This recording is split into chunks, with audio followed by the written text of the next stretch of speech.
Olá, tudo bem? Vamos a mais um entendimento dos escritos bíblicos, entendimento simples, humilde, mas coerente, acredito eu. Você que tire pegue sua Bíblia, faça comparações e veja se tem coerência ou não tem. Se não tiver, você corra. Da mesma forma, você não vá para dentro de um templo religioso, porque lá só tem maldições e mentiras e fraudes. É verdade. Corra. Nem os discípulos obrigaram os não-judeus, ou seja, os gentios, a cumprirem as leis de Moisés. Quero ler um trecho aqui de Atos, e você vai ver que está claro que os discípulos não obrigaram. Pelo contrário, aconselharam os gentios, aos não-judeus, a não praticarem as leis judaicas. Aí a pergunta que fica, será que na teologia, nas Bíblias dos teólogos, não tem esse escrito de Atos, capítulo 15, né? Do versículo 1 em diante? Atos 15, do versículo 1 em diante. E para escancarar mais essa fraude deles, a mentira desses religiosos, desses líderes, desses pregadores, eu vou ler na Bíblia Viva 2002, que ela deixa mais claro ainda. Olha aqui, ó, o subtítulo dela, até o subtítulo dela já é grande, ó. Judaizantes exigindo circuncidar gentios convertidos, ou seja, prosélitos. Apóstolos e Assembleia de Jerusalém, unânimes, apoiam Paulo contra eles. Olha aqui, vamos ler? Enquanto Paulo e Barnabé estavam em Antioquia, chegaram uns homens da Judéia e começaram a ensinar os crentes que, se eles não seguissem o antigo costume judaico da cerimônia da circuncisão, não podiam ser salvos. Lembrando que Paulo disse, e na lei de Moisés disse, aquele que quiser seguir o legalismo de Moisés, eles deveriam cumprir todos os rituais. Então, quando fala circuncidar aqui, é porque a circuncisão era um dos principais mandamentos de Moisés a respeito disso. Era a circuncisão feita no homem, no sexo masculino, que era um selo, era uma prova que aquela pessoa tinha se entregado ao legalismo, a seguir as leis. Então não era somente circuncidar, tinha mais, porque o total das leis e preceitos e mandamentos são 613. Então tinha mais 612 para cumprir, tá bom? Então aqui eles estavam falando que se os gentios não circuncidassem, não iriam ser salvos. Salvos de quê? 2. Paulo e Barnabé debateram e discutiram isto com eles até cansar. E por fim, os crentes enviaram 2 a Jerusalém, acompanhados de alguns homens do lugar para falar aos apóstolos e principais líderes de lá a respeito dessa questão. Depois que a igreja inteira acompanhou os 2 até fora da cidade, os que iam representá-los em Jerusalém prosseguiram, parando pelo caminho nas cidades da Fenícia e de Samaria para visitar os cristãos e contar-lhes para intensa alegria de todos que também os não-judeus estavam se convertendo. Ao chegar a Jerusalém, eles se encontraram com os líderes da igreja, todos os apóstolos e líderes estavam presentes, e Paulo e Barnabé contaram o que Deus estava fazendo no meio do trabalho deles. 5. Foi então que alguns dos homens que tinham sido fariseus, antes de se converterem, puseram-se de pé e declararam que todos os estrangeiros convertidos deviam ser obrigados a seguir todos os costumes e cerimônias dos judeus, incluindo a circuncisão. Veja, fariseus que tinham se convertido aqui, ó, à graça, recebido, aceitado Cristo, mas eles ainda estavam com o farisaísmo, com o judaísmo na mente. Assim eles são dentro dessas chamadas igrejas. Por isso que esse pessoal que está dentro dessas igrejas aí estão tudo debaixo de maldição, estão tudo debaixo da lei. Foi então que algum dos homens que tinham sido fariseus antes de se converterem, puseram-se de pé e declararam que todos os estrangeiros convertidos, ou seja, os não-judeus gentios, deviam ser obrigados a seguir todos os costumes e cerimônias dos judeus, incluindo a circuncisão. 6. Por isso, os apóstolos e os líderes da igreja marcaram uma nova reunião para decidir essa questão. Nesta reunião, depois de longa discussão, Pedro levantou-se e dirigiu a palavra a eles, dizendo o seguinte: Irmãos, Todos vocês sabem que Deus há muito tempo me escolheu para pregar a boa notícia aos estrangeiros, a fim de que eles também pudessem crer. Pedro aqui foi um gatuno, tá? Pedro se colocou numa passagem que eu tenho, deixa eu ver se eu acho aqui numa referência, eu não sei se é Isaías ou Salmo, não lembro agora, deixa eu ver aqui, quer ver, escolheu, quer ver, isso aqui se tratava de Paulo, tá? Não, deixa eu ver aqui também não tem uma referência, agora não vai ter a referência, deixa eu ver aqui. Tá lá Isaías. Não tá aqui. Tá? Então, mas na verdade ele pegou uma passagem de Isaías falando, se colocando como ele pregador. Não. Ele foi o pregador do evangelho das boas notícias aos judeus. Tanto que na casa de Cornélio, quando ele foi chamado, talvez foi por isso que ele falou isso. Porque na casa de Cornélio está lá no capítulo 10. Lá no capítulo 10. Foram 3 pessoas e chamaram ele para ir na casa de Cornélio. Talvez foi por isso que ele... Mas Pedro ele pregava as boas notícias aos judeus. Quem foi que teve um encontro na estrada de Damasco, foi separado, foi dado a incumbência de pregar as boas notícias aos gentios, foi Paulo. Foi Paulo. Tá bom? 8. Deus, que conhece os corações dos homens, confirmou o fato de que ele aceita também os que não são judeus, ao dar a este o Espírito Santo, tal como ele deu a nós. Veja, os não judeus, os gentios, aqui, Deus conhece os corações dos homens, confirmou o fato de ele aceitar também os que não são judeus, ao dar a estes o Espírito Santo. Ou seja, o batismo que estava falando a respeito dos gentios foi o Espírito Santo, não foi o batismo das águas. Aquele batismo de arrependimento do Rio Jordão foi a lei da purificação. E a lei da purificação estava contido nos 613 itens da lei dada a Moisés, que foi direcionada aos judeus, à nação de Israel. Os gentios sempre foi o povo da fé. Os gentios são os descendentes da fé de Abraão, descendentes de Isaac. 9. E não fez distinção entre nós e eles, porque purificou a vida deles por meio... Aqui, ó, tá aqui, ó. E não fez distinção entre nós e eles, porque purificou a vida deles por meio de fé, tal como fez com a nossa. Fé é acreditar no invisível, mas saber que naquele invisível existe algo grandioso, algo espiritual, uma promessa que irá se realizar, algo concreto, mas pela fé. É um abstrato que se torna algo material. 10. E agora vocês vão corrigir a Deus, sobrecarregando os não-judeus com um jugo que nem nós, nem nossos pais foram capazes de suportar. Veja o versículo 9 e 10. Pedro aqui já estava bradando, já estava gritando lá com o povo, falando com aqueles que tinham sido fariseus e tinham se convertido, mas a mente continuavam a mente de religioso, dizendo que os gentios ainda tinham que circuncidar. Quer dizer, não estavam convertidos de fato, de verdade.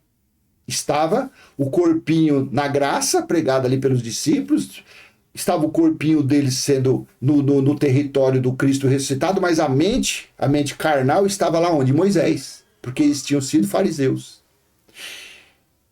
E aqui Pedro, nesses 2 versículos, estava falando que nem nossos pais suportaram o peso, o fardo, o jugo da lei. Então por que colocar os gentios na mesma situação? E não fez distinção entre nós e eles, porque purificou a vida deles por meio de fé, tal como fez com a nossa. Versículo 10. E agora vocês vão corrigir a Deus, sobrecarregando os não-judeus com um jugo que nem nós, nem os nossos pais foram capazes de suportar. E aí? Tire suas conclusões. Se você frequenta uma religião, não são preceitos, mandamentos, dedo em riste, maldições do Antigo Testamento que está sendo jogado sobre você? Se você não der, você vai ser amaldiçoado. Se você não fizer, você vai ser repreendido. Se você não doar, se você não cumprir, se você não participar. É claro isso aqui. É claro. 11. Vocês não creem que todos são salvos da mesma forma pelo Senhor Jesus, que foi dado de graça à humanidade?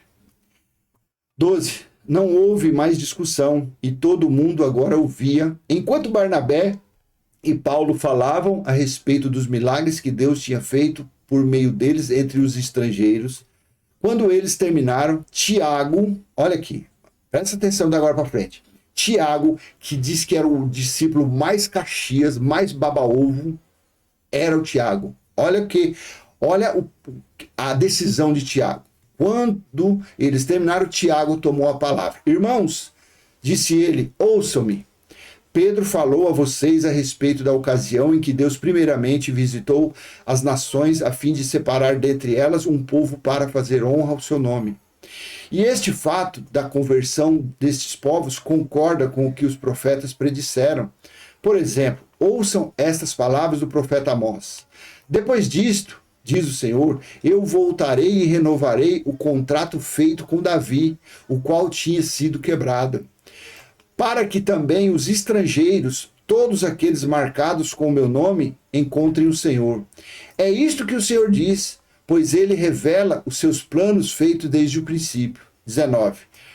Portanto, a minha opinião é que nós não devemos insistir que os estrangeiros que se convertem a Deus devam obedecer às nossas leis judaicas. Olha aqui, a decisão de Tiago. A decisão de Tiago foi que os gentios, os não-judeus, não eram obrigados a cumprirem as leis judaicas, as leis dadas a Tiago, a Pedro, a João e aos outros passados, que faziam parte das 12 tribos de Israel. Então, Tiago, a decisão dele foi, a minha opinião é que nós não devemos colocar esse fardo pesado, esse jugo sobre os gentios. E o que é feito dentro dessas chamadas igrejas, dentro desses templos de fraude, dentro desses casebre de roubo, de manobra? Não é exatamente isso? Não é colocado sobre o lombo das pessoas dízimo? E o pior, que dízimo nunca foi dinheiro. E eles transformaram o dízimo em dinheiro. Não existe mais templo terreno que seja dedicado a Deus, porque o último templo foi derrubado há quase 2000 anos, foi derrubado lá em Jerusalém. E o próprio Jesus disse à mulher samaritana em João capítulo 4, versículo do 20 ao 25, que tinha chegado já naqueles dias, ou seja, quase 2000 anos, a época, o período, a condição de que não era mais em Jerusalém que devia adorar a Deus, e muito menos nos montes, porque Deus é espírito e importa que os verdadeiros adoradores adorem o Pai em espírito e verdade. Há quase 2000 anos. E aí, o que você faz dentro de uma chamada igreja? Adora quem? Adora, sabe quem? Ao seu líder, ao seu pregador, ao seu falso pastor, falso bispo, falso reverendo, falso padre, falso papa. É uma adoração falsa, é uma adoração que o Deus Espírito nem ouve, nem participa, nem interessa. Essas loucuras de ficar orando, gritando para o político, fazendo novena, não deu resultado, não dá resultado.